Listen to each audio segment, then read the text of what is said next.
This is Aaron Shower, host of the Omega Expedition. Like, subscribe, share, all that fun stuff. As you can see, I'm in doctor mode, and I'm here to talk more about the EMF detector, the one that's sitting back here behind me. It hasn't gone off.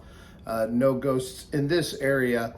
But I want to talk about some of the skeptics' views of this. Of course, if you look at anything, you're going to find that the skeptic says none of this works because the skeptic doesn't believe in the ghosts in the first place.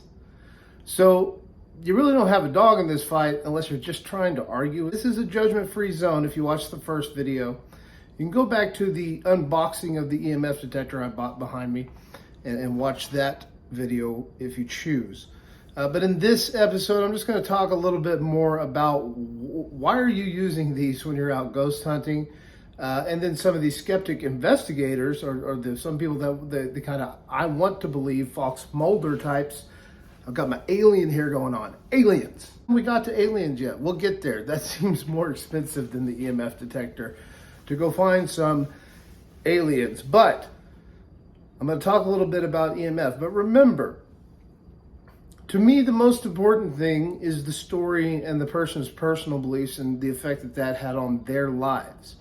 Not necessarily the evidence or video evidence or these things going off, or to even be clearly, to even be entertaining.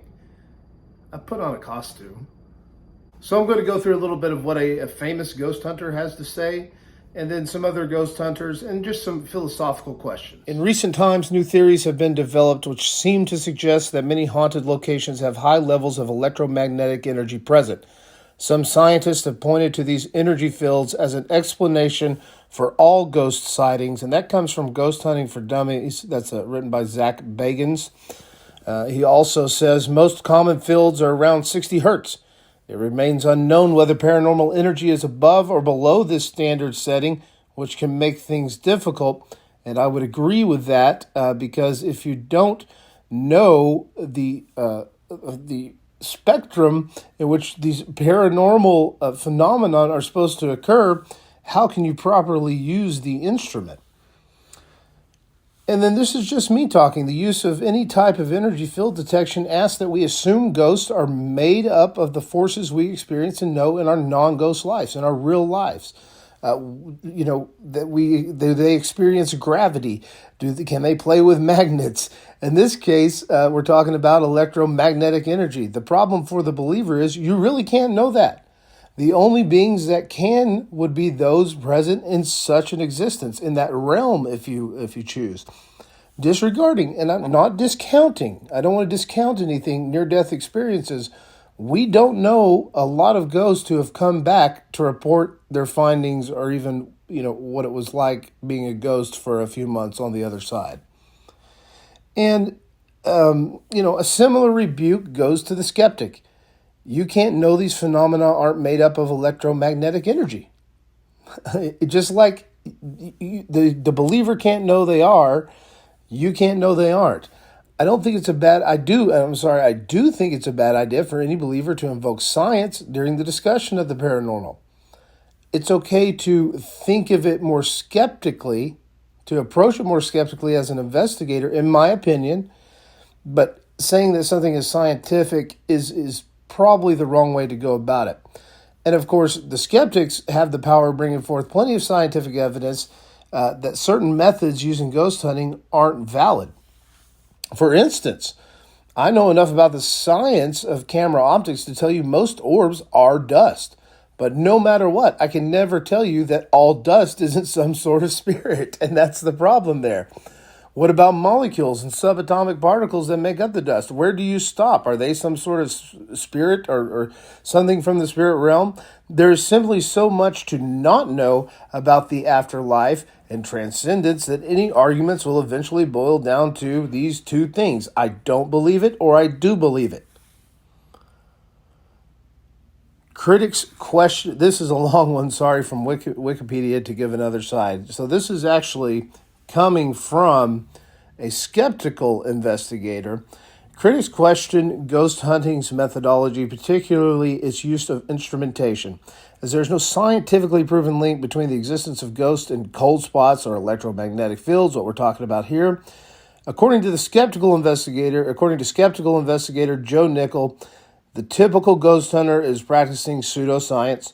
Nichols says that ghost hunters often arm themselves with EMF meters, thermometers that can identify cold spots, and wireless microphones that eliminate background noise, pointing out that the equipment being used to try to detect ghosts is not designed for the job. The least likely explanation for any given reading is that it's a ghost. That's according to Nickel. Orbs of light that show up in photos, he says, are particles of dust or moisture. Voices picked up by tape recordings can be radio signals or noise from the recorders. EMF detectors can be set up by faulty wiring. Microwave towers, iron recording equipment, or cell phone and heat sensors can pick up reflections of, and it goes on and on to say all the various things that, could happen while using this equipment. So I think this little deeper dive into why we're using EMF equipment, why we shouldn't use EMF equipment from another side, from the believer to a skeptic, could help you in your own ghost hunting experiences, and certainly will inform mine. If you do believe in ghosts or the afterlife, you don't necessarily have to have evidence to believe. You do believe. If you don't believe there's any afterlife, then there aren't any ghosts, and it doesn't matter what these people are out doing. But if you're somewhere in the middle, you could take a skeptical approach to get better results that might, I don't know. I feel like the dream is that if you experience something, that you want people to believe it. And I think that's okay. I think it's fun at the very least. And I think you can take it seriously if you want to, but closely examine why you're doing things and what exactly that proves to other people. Now, this all leads up to something. I'm working my way through various things so I can learn more about them and then present that to you. Hopefully during that process, regardless of costumes, regardless of the various aliens. It was clearly aliens. Funny to me. It's okay that it was only funny to me because it's my personal funniness. It's my personal funniness. Working our way through something so that when if I find evidence or I do present evidence, whether it be some sort of supernatural or ghostly type evidence that you see in these ghost hunting shows, whether it be aliens, whether I capture the elusive video of Bigfoot, that there is a little credibility there that we worked our way up. It's not to get the bells and whistles, or I would just clearly hoax and make this thing go off whenever I wanted to. And I do think there are a lot of people that are pure-hearted about all this. I personally don't have any experiences that give me the drive to feel like I have to prove anything to anybody, although I do harbor certain spiritual beliefs. What I don't want to get into is an argument with somebody who doesn't believe in ghosts about an EMF detector, because if you don't believe in ghosts, there's nothing that's going to convince you that there's a ghost unless you're going to see it for yourself. So, and even in that case, it's still possible if you saw something like that to say, well, that was a hallucination, that was just in my mind. And I'm sure that has happened many times in the past.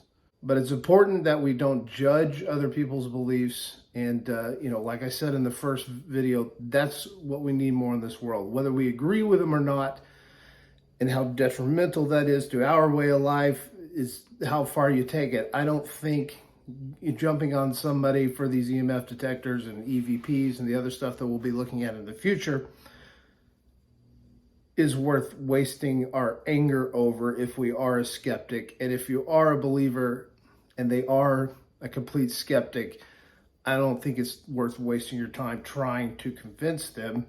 But let's look at some things and let's have our curiosity piqued, and let's question what we're doing too at the same time, so that it does seem a little bit more legitimate. I will add this about television shows, not this famous television show, but network television, cable network television is not going to roll the dice with millions of dollars.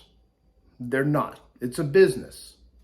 Keep that in mind when you're watching this stuff. It is entertaining to a lot of people for a reason, okay? but not calling out anybody that participates, that hosts these shows or participates in these reality shows.